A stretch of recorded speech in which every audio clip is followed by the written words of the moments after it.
I can say to my new Samsung Galaxy S25 Ultra, hey, find a keto-friendly restaurant nearby and text it to Beth and Steve.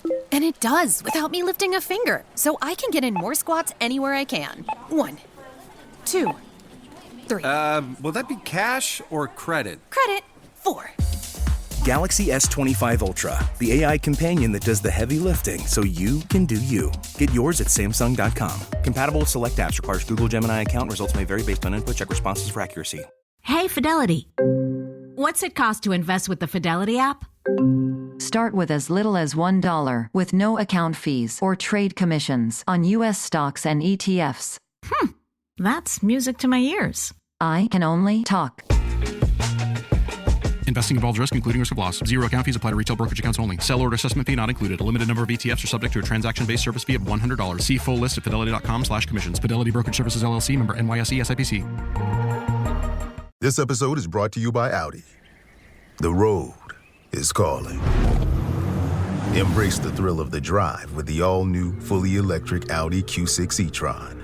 Featuring effortless power, serious acceleration, and advanced Audi tech. It's not just a new EV, it's a new way to experience driving. The all-new, fully electric Audi Q6 e-tron is here. The next chapter of Audi starts now.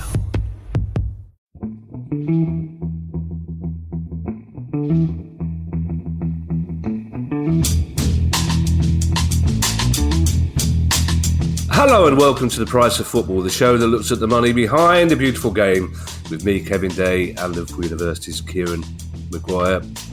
Kieran, this platform we're recording on is playing games with us now because it's decided that my script can stay up on the screen, and this is the one where I don't really need a script.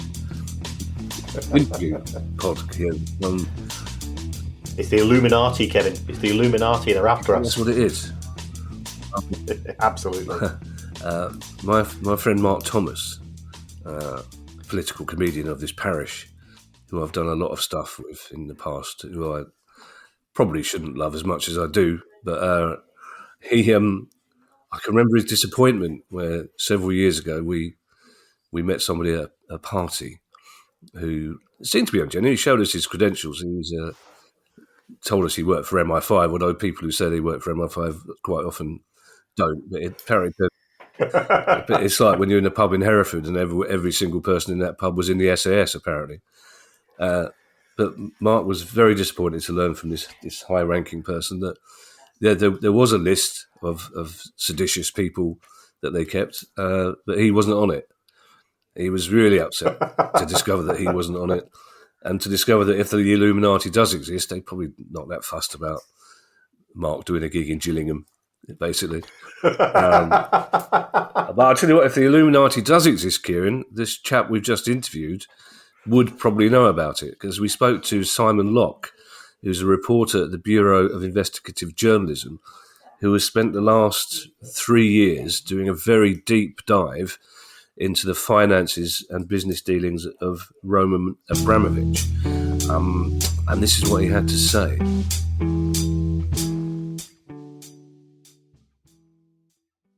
Simon, thank you so much for joining us. We've been both looking forward to this interview because we're talking about a man whose name has cropped up probably once a week on the pod since we first started it 5 years ago. Before that, tell us a little bit about yourself and also about the Bureau of Investigative Journalism, because that sounds both hush-hush and glamorous in a kind of James Bond sort of way. It is a cool one to bring out at parties. Let's put people slightly on edge sometimes. This is all off record, yes. Yeah. I'm Simon Lott. I'm a business journalist by profession. I previously covered law firms for Publishing on Legal Week, and then about 3 years ago, I joined the Bureau's enablers team. What that means is we kind of focus on the facilitators of everything from transnational corruption through to financial misdemeanors. We've been working, particularly focusing on Russia since the Russia's illegal invasion of Ukraine in 2022. the most recent sort of investigations I've done based on Abramovich have been around a set of leaks that were first called the Oligarch Files, and then later as part of a bigger leak called Cyprus Confidential. And it's been, quite a journey, really. The recent super yacht story is one that we covered in some detail, but there are earlier stories uncovered by you. And I want to go through a couple of those first. But before that, you've sort of touched on it, but I'm interested in getting a sense of when and why you first started to investigate the world of Roman Abramovich, because he's been on everybody's radar for a long time. So I'm just interested as to, apart from the obvious Ukraine, as to why now was the time that you felt his trading had to be exposed, so to speak. Yeah, it's an interesting one, isn't it? It's a mixture of focusing on a particular person of interest, but also happenstance. Really, this leak was of a company called Merit Service, who were a sort of advisory company based in Cyprus. But the most famous thing about them really is that their biggest client was Abramovich. So suddenly you went from an individual who has over the past sort of 20 years cultivated a certain mystique of being basically unknowable, really, unguessable. And then suddenly you have such a wealth of information about how he has managed his offshore finances, how he has invested, really. And obviously, when you start going down that road, Chelsea is really the only destination that most people are going to end up at, how this money has impacted the world of football. You make a very important point there, Simon, because we will have listeners saying, yes, we know about Roman Abramovich, but what's he got to do with football? These things that Simon has uncovered and his partners in the Bureau, these things have uncovered about his finances, what have they got to do with football? But of course, they finance Chelsea Football Club. That's what they've got. Yeah. That's what they got to do with football, isn't it? That's the essential part of this interview. That's what we're interested in, the fact that Chelsea Football Club visibly benefited from some of these shenanigans, for want of a better word, that Abramovich was getting up to.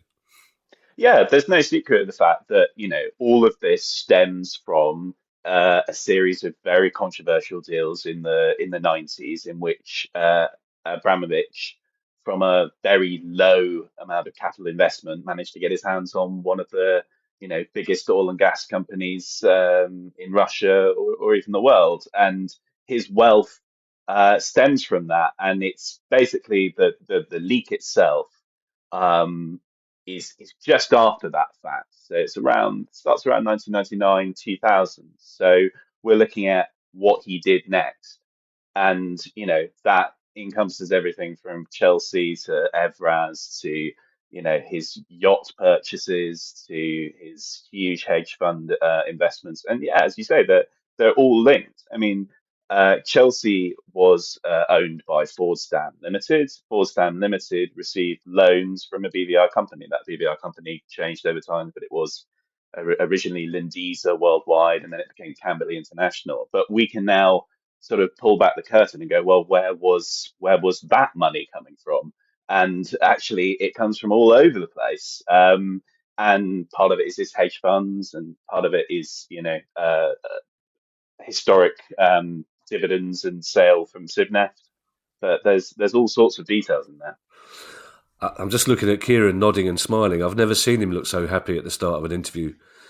You start getting him on Premier League protocol interviews, nothing. But look at him now; he's in his element. Let's talk about specifically football issues, Simon. And first of all, the Vitesse Arnhem secret loans and the subsequent fallout of those revelations. Yeah, this we stand on the shoulders of giants. Really, this was there've been a few investigations that have been looking at obviously the connections between Chelsea and Vitesse. I mean, look, it's not a secret. Like the sheer number of players that were being loaned there, the fact that the managers were friends, business connection. Owners were friends, business connections going back donkey's years. But what's quite brazen was the fact that all the time where they were saying that there was no formal connection, that there was no financial ties between the clubs, that they were just, this was a codependent relationship really that was mutually beneficial. Well, actually, there were these series of, deliberately opaque loans between the two clubs. And, unfortunately, that has really, really damaged Vitesse. I mean, there have been a few other factors behind their basic implosion last year, but this has been forefront of their downfall. But the Dutch Football Federation twice investigated, didn't they, the links between Chelsea and Vitesse, and found that there were no formal links. I mean, like you say, there were this series of loans which seem to be quite.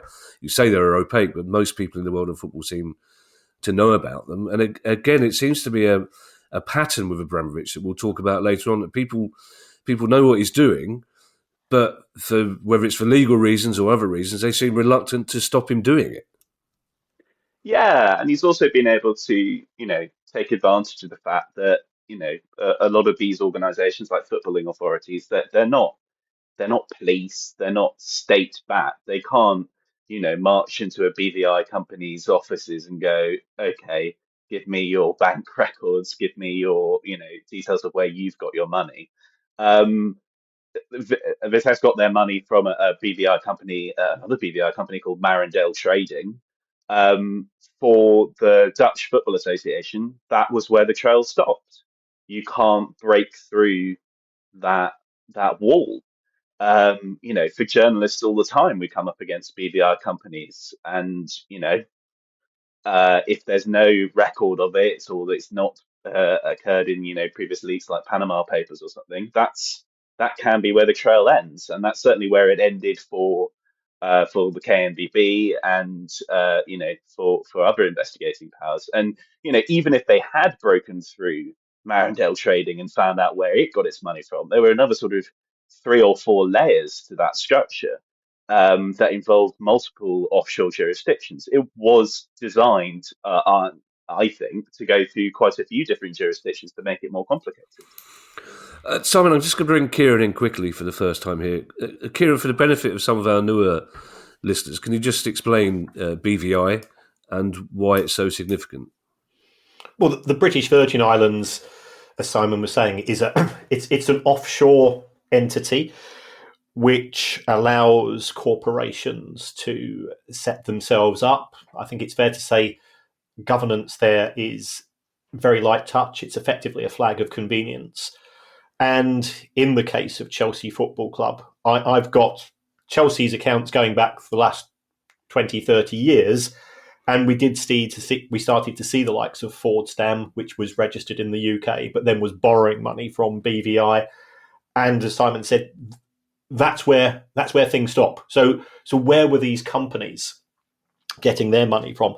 And it's not just Chelsea these days. I'm finding an increasing number of clubs are being registered by companies in the British Virgin Islands or the Cayman Islands or similar. And whilst not wanting to get on to the independent football regulator, Hobby Horse, the Premier League and KNVB and other footballing authorities have no right to go much further than getting a polite refusal when they put their inquiries. And perhaps this is why, if we want to genuinely be able to lift the veil of incorporation and to find out what's going on behind some of these entities financing, then having some form of state-backed, not state-working regulator could be beneficial to the game, unless people don't want to know how clubs are being financed. And if they're winning, the reaction of fans is, we don't care. Simon, is it possible to put a figure on the amount of money channeled to Vitesse through BVI?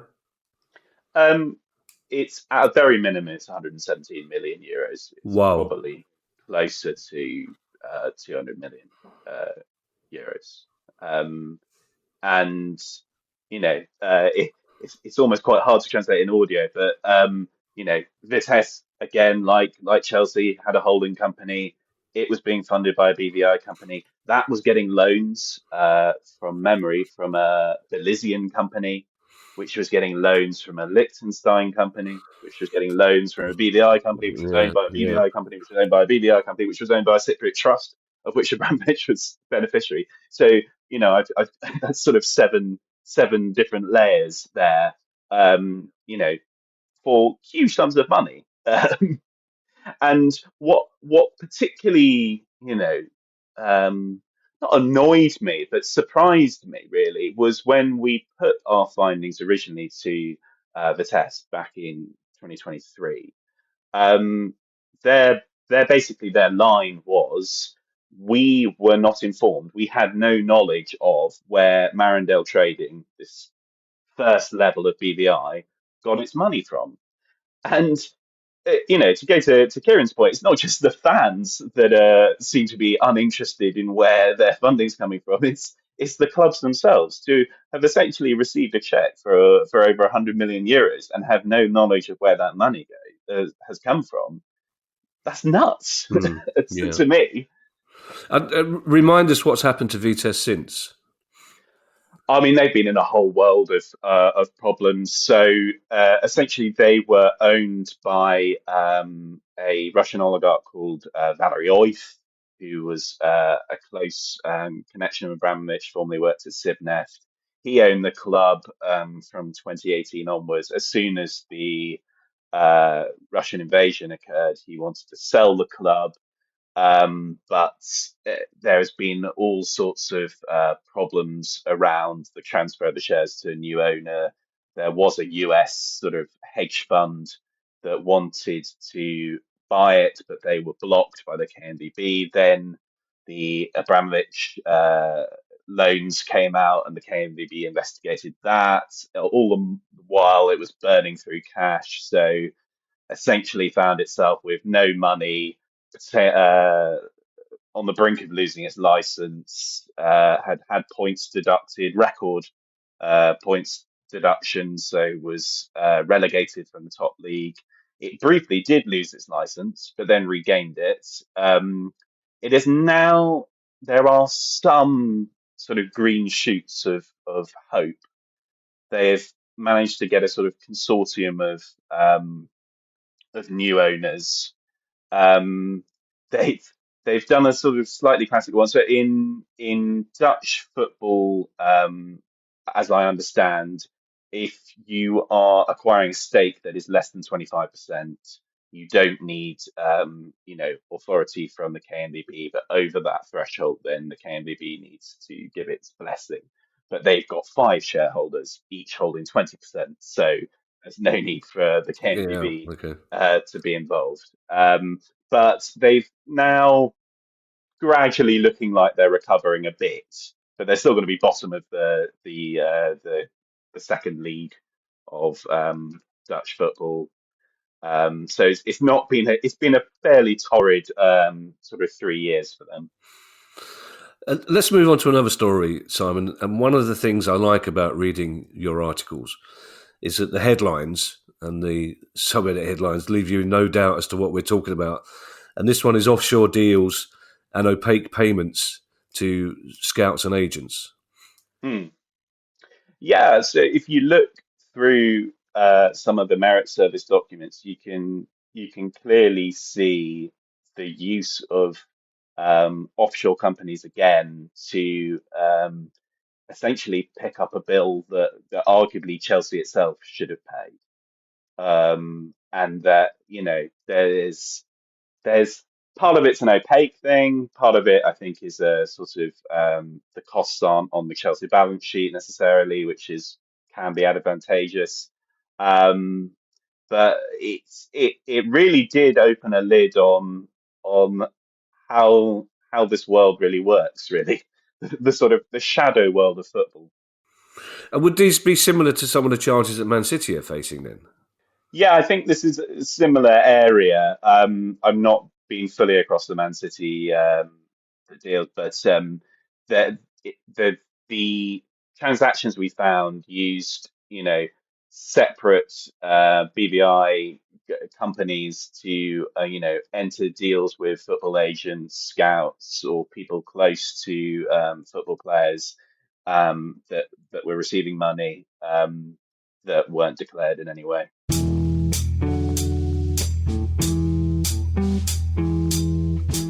When you think about super successful businesses that are selling through the roof, like Heinz or Mattel, you think about a great product, a cool brand, and brilliant marketing. But there's a secret. The business behind the business making selling simple for them and buying simple for their customers. For millions of businesses, that business is Shopify.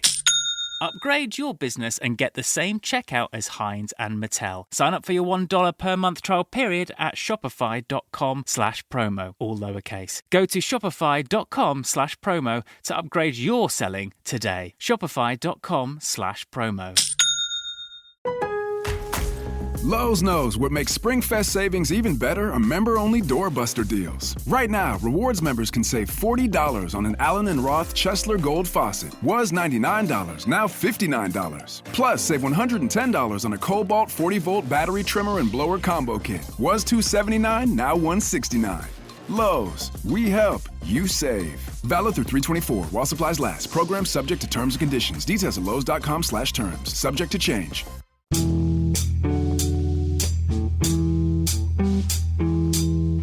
I'll bring Kieran in again because Kieran's nodding vigorously as though he's reading a good review of this Cure's latest album. So are these Chelsea stories, this particular story about opaque payments, is this similar to the City story? In the sense that City have been accused of three broad issues, one of which is making payments off book to members of staff, which don't go through the accounts and therefore improve the position from a PSR perspective. My understanding is that Chelsea have self-reported some of these transactions since the Todd Boehly Clearlake ownership arrived at Stamford Bridge, but they've very much said this is nothing to do with us and this was a feature of the old regime. It will be interesting to see the reaction of the Premier League to that. They've not said anything, and I think not saying anything isn't necessarily the best approach. I think even if they just said, we are going to make a decision later, because we don't know whether they've reviewed it and decided there's no case to answer for, in which case nothing's going to proceed, but that means that there's still conjecture taking place, or whether they are gathering evidence. And it took them a long time to gather evidence, around about 18 months. In terms of giving charges against Manchester City, as we know. But it's also, sorry, Son. Just to jump in on that if they're off-book payments, what exactly are they self-reporting? This is one of the things. We did go to Chelsea with these, and they said, as you say, that this was the previous administration of the club. Nothing to do with us. But also, if you're using a BVI company to pay football scouts, then by its very definition, it's not going to be on book. So, it's not clear how Chelsea would hand over information to, whatever football governing authority wants to have a look at them. Another area you investigated, Simon, was the third-party ownership of players. Can you tell us about that? Yeah, I mean, there had been previous reports about Abramovich's involvement in third-party ownership through a couple of players. What the leaks really highlight is that it was quite a big pool of players that he was investing in. I think there were over 20 of them, certainly, being held by various different companies. And what was shocking, at least to me, was just how young these players were. Most of them needed the consent of their parents, to sign this deal because they were 16, 17 years old. And, from my perspective, it was sort of, well, do they really understand what they are signing up to here? I think we spoke to a few of those players, one of whom went on the record saying, they thought they were going to be playing for Chelsea. They thought that this would be their sort of ticket to the big leagues. And actually, what they signed away was the control over their careers. And they were moved around from, club to club, often going down and down further into the sort of more and more amateur-esque leagues, and far away from what they had dreamed of. And Kieran, this is a massive issue because third-party ownership of players in English football is strictly taboo, isn't it? Third-party ownership is, and we saw that with the Tebes case. Yeah. I think if it's going to go that far, I think we would have serious repercussions. Whether it is that serious is something for the Premier League to determine. Oh, well, let's not hold our breath then, Kieran. Simon, before we move on to the story we've discussed a lot recently, the Superyacht VAT fraud, which sounds like the sort of subplot that a bored James Bond writer would probably reject. I'm interested in talking about Abramovich and journalism in general, about the process. Has he ever spoken to journalists? No, not from my knowledge. I mean, not directly, always through lawyers. Obviously I'm quite late to the party, and started investigating after he was in sanctions, so not really based in the UK at all. He's, by media reports, suggest he spends quite a lot of his time in Turkey and otherwise in Israel and Russia. But we've never had any direct contact with him. He's sent various legal letters over the course of the couple of years that we've been investigating. But before that, obviously, he never really spoke to the press. I think he did one interview back when he bought the club in 2003, and then since then it's sort of always through other people. You say you're new to the party, Simon, but clearly, if I was doing Who Wants to Be a Millionaire, you'd be my phone a friend in case Abramovich came up, I have to say. But do you get the feeling in 2003 when he took the club over, did the Premier League, the FA, or the club itself have any indication that there may be something dubious about how Roman Abramovich made his money? Or was it was kind of the Wild West time in the Premier League as well as Russia as well? Were they just happy to nod this through? I mean, there were clearly reports about how he'd made his money. There were already, allegations within Russia about auctions to do with Sidneff being rigged. I think it's easy to look back with a wonderful degree of hindsight and go, well, this is always going to be wrong from the start. That sort of period, of the 90s and early noughties, there was clearly a concerted effort by the West to, introduce Russia into the Western financial and economic system. And that included embracing, some of its most wealthy individuals. The problem was we didn't sort of westernize Russia. Russia kind of Russified the West, arguably, in terms of our cultural assets like football and the sort of kleptocracy that we've seen from some of these major oligarchs. I don't want this next question to sound overly dramatic, Simon, but for various projects, I've done some research into Abramovich's background, and a lot of things that have happened around him, adjacent to him, have been quite scary, shall we say. Have you ever thought that your investigations may lead you into physical danger? Not really. I'd hope not. Maybe I'm being complacent. I'd say I was more aware of the legal risks of what we were doing than any particular physical risk. Obviously, generally reporting in Russia about wealthy Russians is very dangerous and now is basically impossible. But reporting on the financial affairs from the West is just been legally risky. And the best example of this is the treatment of Catherine Belton for her book.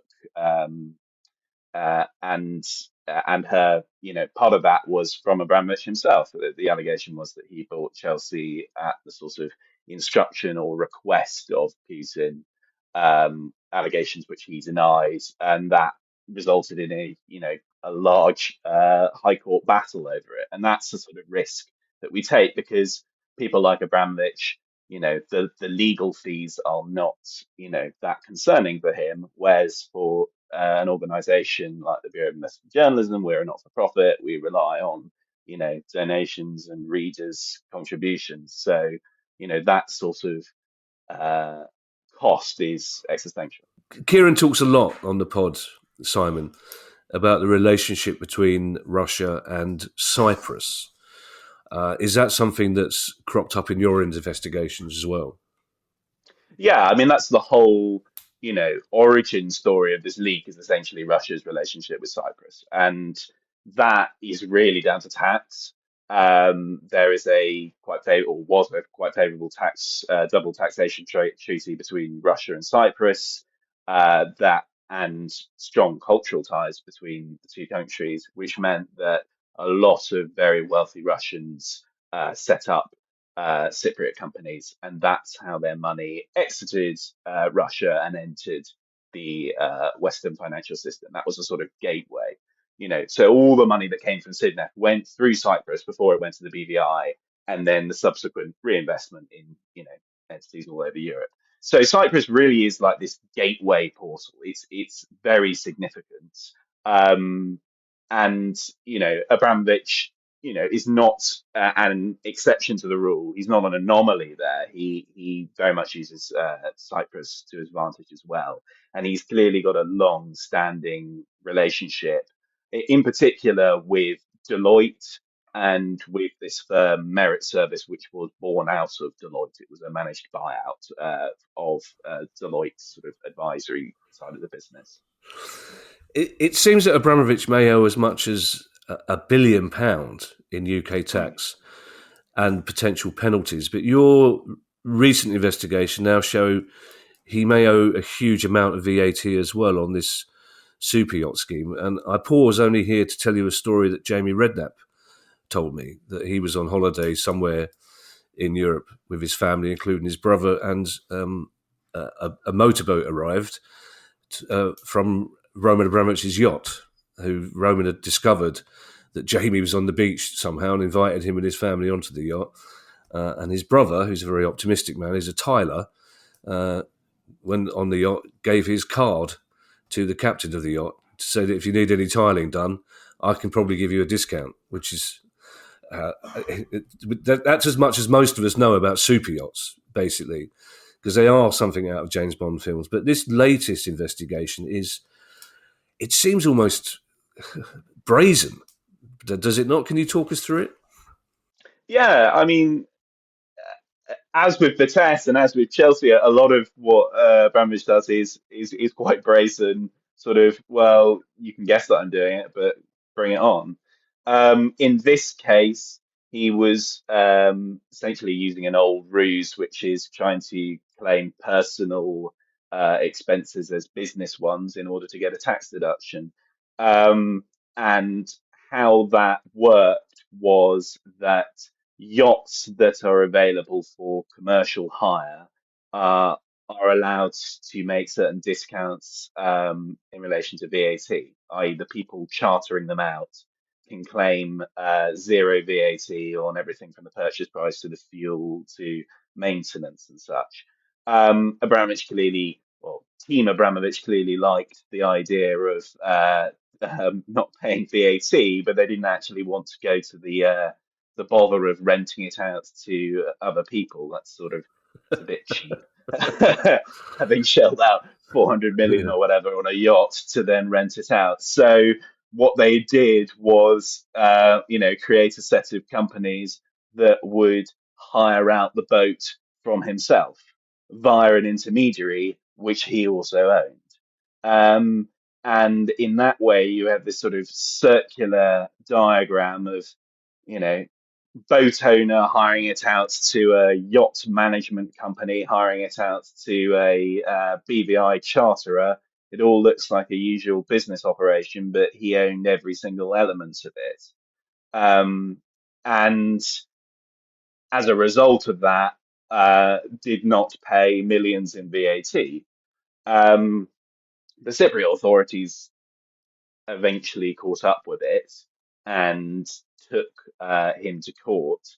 But there's still question marks over A, whether any of that money was recovered, and B, whether other European countries are also owed VAT. In particular, he was, obviously constantly active off the coast of France and Italy and Spain, and then also used Germany and Spain as sort of maintenance hubs for his yachts. So there's big question marks there. It's strange, Simon, because of the huge amounts available. There seems to be sometimes a tendency to laugh off what he's doing. Now, I know people who say, "Well, it's just it's what a self-employed builder will do, but just on a bigger scale, isn't it?" And we need to remind ourselves how much money is being avoided here. I mean, these are huge amounts of money that would be doing much better for the community if it was spread around the way it should be. Yeah, I mean, it's also worth saying, that the sort of ruse that he was using wasn't uncommon, and it has been clamped down on. What I find, particularly interesting about the yacht case is he seems to have taken it to an extra level. So, there have been sort of reported cases, including with jets as well, and all sorts of luxury assets where people have used a third party and rented out, and that party may have actually rented it to legitimate renters and also to the owner. But he's taken this extra step. He's literally set up his own yacht broking company called Blue Ocean Yacht Management that is doing all of this work, practicing as a commercial yacht company, and it's a ruse. And yeah, it is millions, but these millions add up over time because it's not just his yachts. If that's the sort of way that a man treats, filling up a tank on one of his super yachts, what's he going to do with his multi-billion dollar investments, or all of his assets across the world?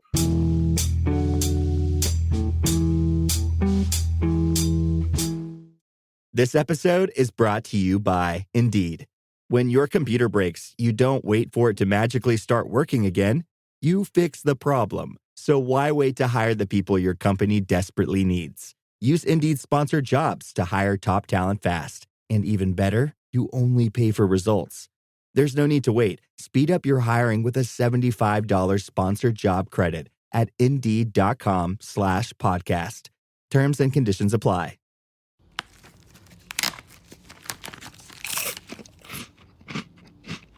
Uh-oh, the last cookie. You can get a new box of cookies in as fast as an hour with Walmart Express Delivery. Are you my guilty self-conscience? No, I'm the voice offering you promo code EXPRESS for free delivery on your first order. Hey, who ate my cookies? You mean, these cookies? Order now. Welcome to your Walmart. Promotion valid for first express delivery order. $50 minimum subject to availability. Restrictions apply.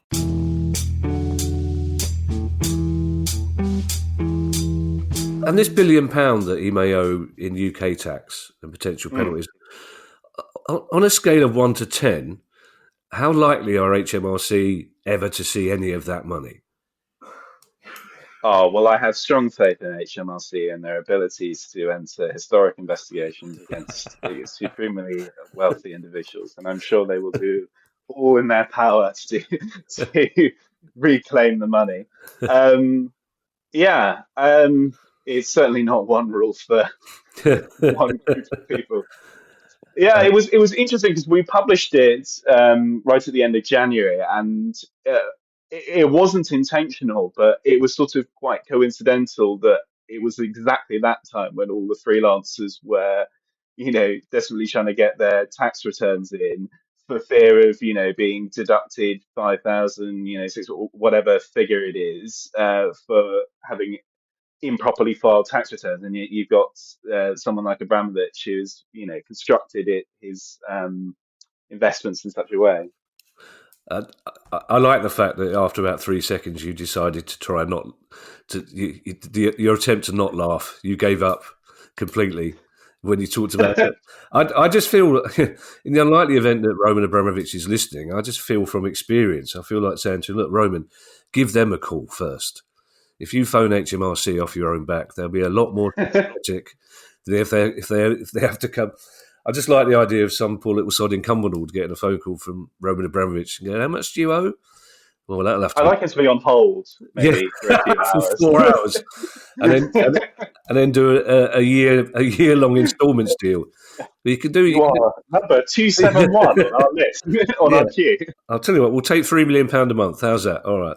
And of course, there's been a lot of talk recently, Simon, in the last few weeks, about the frozen assets, the 2.5 billion that he apparently made from selling Chelsea, which is still frozen. What can you tell us about that? As I think as well, around the world, it's about 5.4 billion in assets as well as money. Can you tell us anything more about that? Well, we know that the money's frozen in a bank account. I think it's a Barclays bank account in London, and that it's been the subject of a dispute for 3 years now, essentially, over what will happen to the proceeds.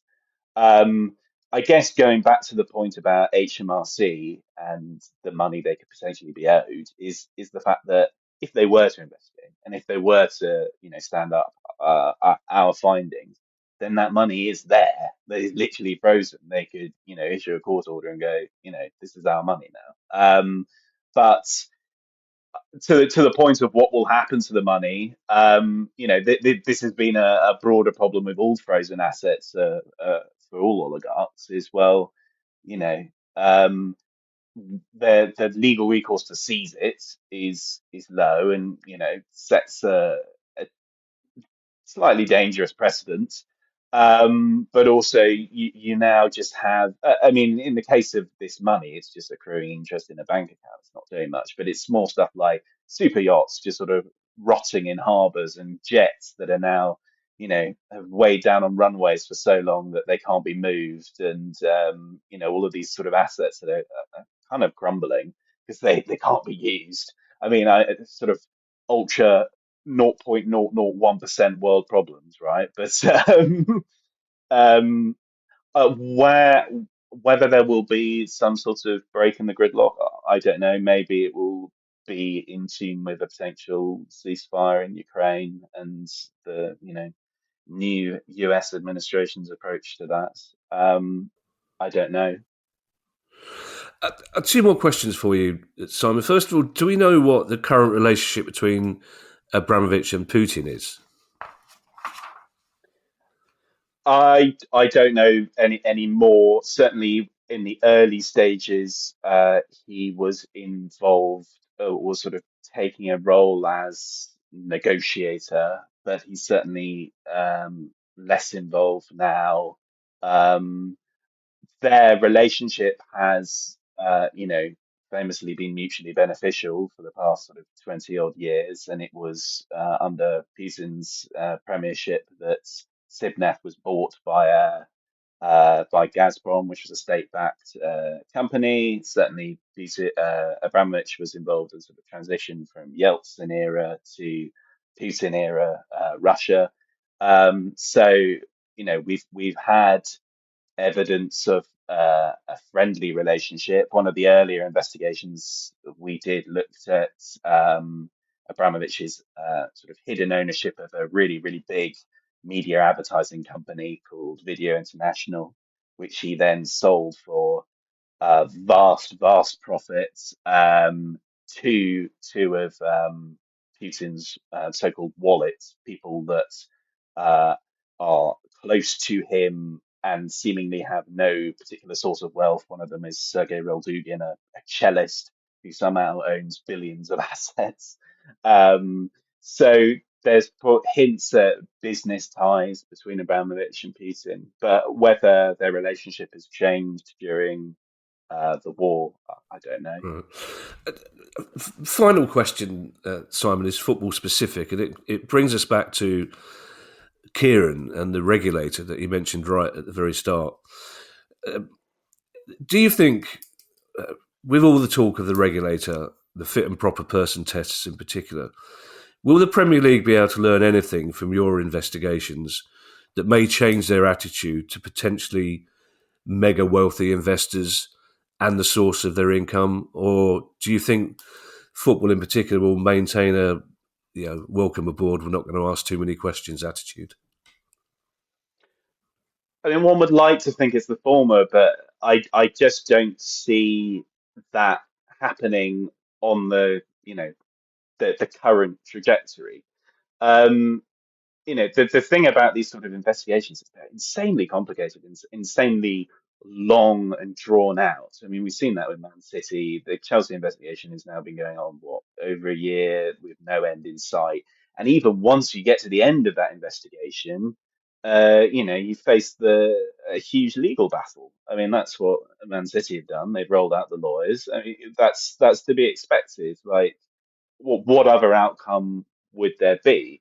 I mean, from my point of view, it just seems there seems to be a total disconnect between this, strive for utter fairness on the pitch, like the idea of a referee making a wrong decision or VAR screwing over a particular goal is such a vitriolic response that we understand this idea of fair gamemanship, and yet off the pitch anything goes. And if you are backed by a super state or someone with limitless wealth, then great, because don't ask questions, because they've got your corner, and their success is your success. So I find that it's it's something that gets to the heart of football. It's something that's been present for 20 years.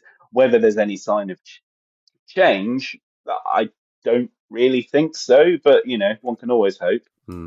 Simon, it's been a pleasure to talk to you. We're big admirers of your work here on The Price of Football.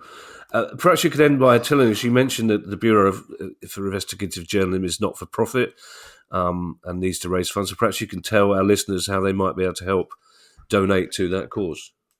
Yeah, you can jump onto our website, tbij.com. There should be a support us button right at the top.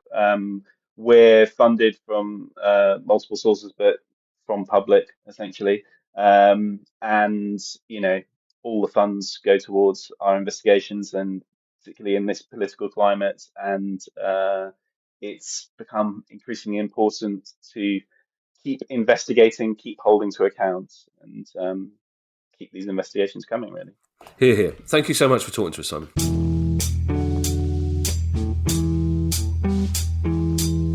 I think it's important to emphasise, Kieran, that this is a football finance issue because Chelsea were being financed by a lot of the things that Roman Abramovich was getting up to, and it's not for us to comment on the legality or otherwise of what Roman Abramovich was doing, but it's certainly out with the rules of football somewhere. And it is important. This is not an anti-Chelsea pod in any way, shape or form, but Chelsea Football Club were winning a lot of trophies off the back of money that Roman Abramovich was making in, shall we say, different ways. You're exactly right. And if we take a look at the accounts of Chelsea Football Club, it's then controlled by this company called Fordstam. Fordstam borrowed £1.6 billion from companies in the British Virgin Islands. And if somebody's lending you that amount of money, you'd think they'd be doing an awful lot of due diligence, but there seemed to be quite a relaxed approach. Certainly, if I went through the cash flow statements of Chelsea over those years, and Chelsea were beneficiaries of Roman Abramovich, and you talk to Chelsea fans, none of them, they all say that they have done very well, thanks to his generosity, as we can say with regards to our own clubs. Let's not be precious about this. But there's always been a question mark as to where that money originally came from, and as Simon said, that's where the doors seem to slam shut, and it is very difficult to obtain detailed information as to source of funds, and I think this is a challenge for the Premier League.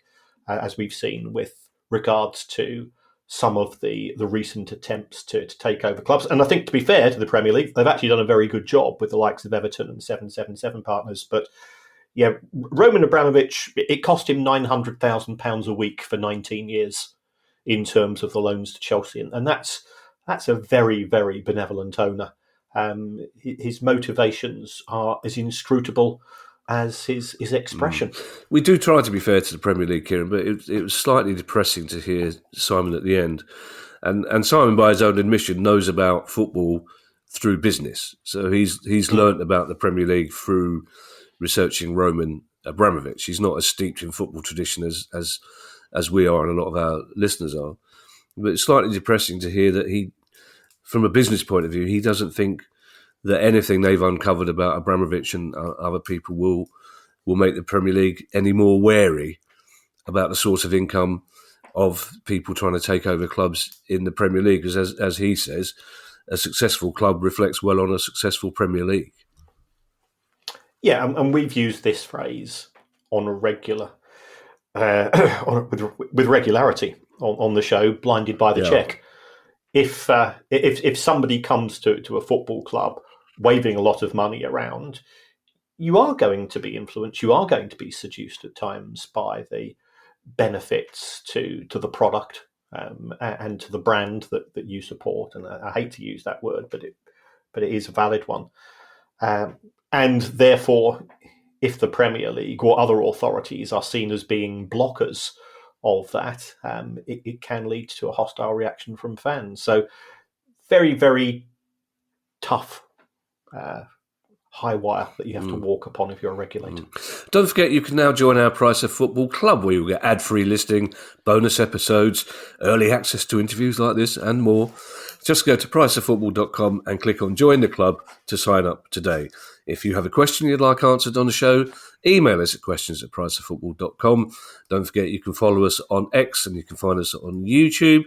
And if you'd like to buy our book, you can find details on our website, priceoffootball.com. I was going to say, Kieran, we'll be back on Thursday with a news pod, but that's only for Price of Football Club members, because people could be listening to this on Friday, in which case we'll be back on. It's too complicated.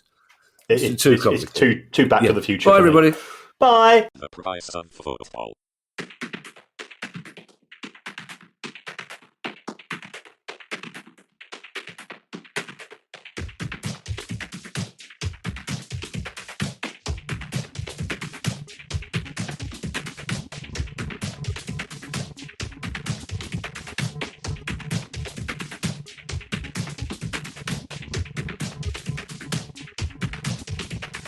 The Price of Football.